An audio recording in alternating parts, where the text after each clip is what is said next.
इसको बोलते हैं गाना। जितने भी भोजपुरी में सुपरस्टार अपने आप को बोलते हैं तो एक बार पावर स्टार पवन सिंह से मुकाबला करके देखिए।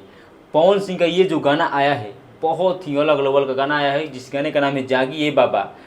पवन सिंह से पहले सारे कलाकार का गाना आ चुका है भोजपुरी में, जितने भी अपने आप को सुपरस्टार समझते हैं सब कलाकार का गाना आया है, लेकिन पवन सिंह के आगे कोई बोल सकता है क्या? किसी के भी आवाज़ नहीं निकल सकता, ये बिल्कुल सत्य है। और भक्ति का सीजन चल रहा हो और पावर स्टार पवन सिंह का गाना ना आए तो समझ जाइए कि मेरे लिए भाई भक्ति एकदम कुछ नहीं, एकदम अधूरा सा लगता है जब पावर स्टार पवन सिंह का गाना ना आए। और ये पवन सिंह का गाना है जिस गाने का नाम है जागी ए बाबा, जो कि जेपी पिक्चर स्टार से आया है।